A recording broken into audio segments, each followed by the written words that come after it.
친민주당 계열 언론으로서 뉴욕타임스가 있습니다.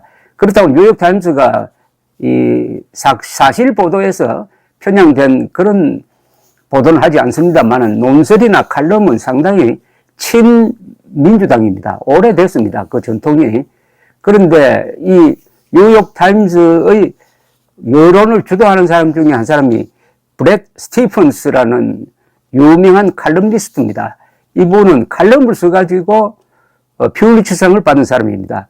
이 사람이 돋보인 것은 지난 여름에 바이든 대통령의 실수로 아프가니스탄이 완전히 탈레반 쪽으로 넘어가는 그 과정에 쓴 이 몇 가지 칼럼은 아주 주옥과 같은 내용이었고 저도 소개를 해드렸습니다. 더구나 이 브렛 스티븐스는 그렇게 비판을 할 자격이 있었습니다. 이분은 이미 상당한 오래 전부터 만약 미국이 아프간에 남겨놓은 그 소수의 병력, 한 몇천 명밖에 안 됐습니다. 소수의 병력을 빼면은 아프가니스탄은 무너진다. 소수의 병력을 장기 주둔시켜야 그동안에 미국이 공을 들였던 어떤 네이션 빌딩, 이게 말하자면 문명건설이죠. 이게 숲으로 돌아가지 않는다라고 예언을 했는데 딱 예언대로 적중을 했습니다. 그래서 브렛 스티븐스 뉴욕타임스 칼럼니스트의 영향력은 워싱턴에서 상당히 센데 이분이 며칠 전에 아주 충격적인 제목의 칼럼을 썼습니다. 제목이 조 바이든은 재출마해서는 안 된다고 했습니다. 그 요지를 제가 소개해 드리겠습니다. 조 바이든은 재출마해서는 안 된다. 출마하지 않겠다는 선언을 하라는 겁니다. 그 이유가 이겁니다. 이 스티븐스가 드는 이유가 첫째, 바이든의 건강과 나이가 문제다. 기억력 쇠퇴와 행동의 부조화가 공개적으로 지금 드러나고 있다. 재선으로 8년 임기를 마치면 그때 나이가 86세다. 지금 79이거든요. 물론 지금도 그렇고 역대 최장수 대통령입니다.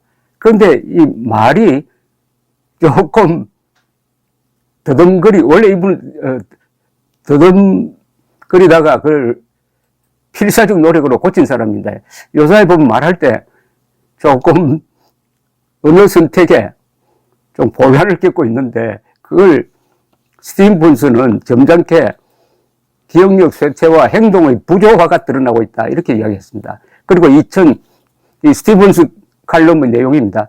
2019년 민주당 경선에 나설 때 바이든 캠프는 바이든이 당선되면 재선을 포기하고 오로지 트럼프를 밀어내는 역할만 할 것이다 하는 메시지를 던져가지고 민주당 지지를 많이 얻었다는 겁니다. 그리고 지난 8월 아프간 철수 이후 떨어진 지지율이 좀처럼 회복되지 않고 있다. 여기에 더해가지고 부통령인 해리스 부통령의 또 지지율은 부통령으로서는 역대 최악입니다. 만약 바이든이 재선 포기를 선언하지 않으면 민주당이 아주 어렵게 된다는 겁니다. 내년 중간선거는 물론이고 2024년 대통령 선거에서 트럼프와 대결할 수 있는 주자를 만들어내야 되는데 그러려면 지금부터 그런 사람이 나타나야 되는데 바이든이 버티고 있으면 이게 안 된다는 겁니다. 동시에 이 바이든의 건강 문제는 앞으로 계속 큰 짙은 그림자를 들이우게 될 것이다. 그러면 재선 포기를 선언하면 어떻게 되느냐? 스티븐스는 차라리 재선 포기를 선언하면은 바이든을 위해서도 민주당을 위해서도 나라를 위해서도 좋은 일이 일어난다는 겁니다. 우선 바이든이 재선 부담에서 해방되어 가지고 홀가분하게 국정에만 전념할 수 있게 된다. 그러면은 국민들도 저 사람 욕심이 없는 사람이다 하니까 흔쾌히 지지한다. 스테이트맨으로 다시 태어나는 것이다. 폴리티션과 스테이트맨이 다릅니다. 폴리티션은 정상배, 스테이트맨은 정치가죠. 그래서 오히려 레임덕이 없어진다. 포기 선언하면 레임덕이 일어날 거라고 생각하는데 이분 주장은 아니다. 오히려 지도력이 강화된다. 이렇게 주장하고 있습니다. 그가 재선을 포기하면은 민주당은 활성화될 것이다. 그리고 이런 지적을 했습니다. 아버지 부시, 아들 부시 이렇게 부르는데 아버지 부시처럼 4년만 해도 그 뒤에 8년 한 대통령들보다 더 많은 업적을 남길 수가 있다. 사실은 아버지 부시는 좀 억울합니다.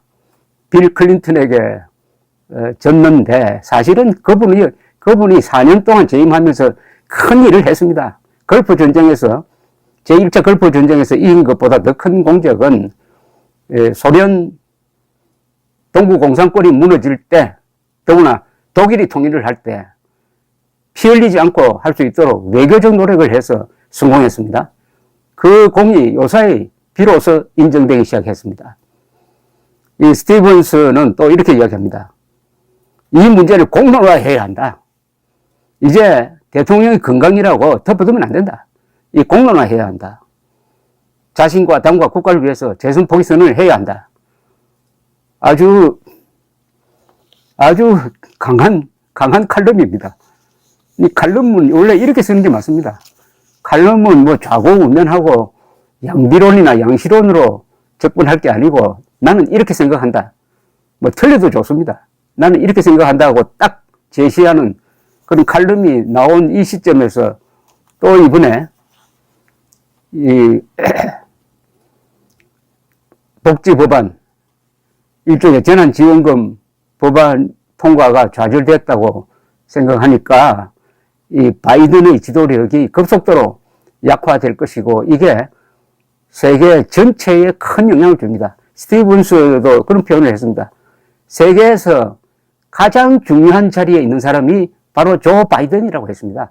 미국 대통령이 흔들려버리면은 세계가 같이 흔들릴 가능성이 있습니다. 더구나 한미동맹으로 연동된 한국은 더 말할 것도 없습니다. 트럼프 때 우리가 보았지 않습니까? 감사합니다.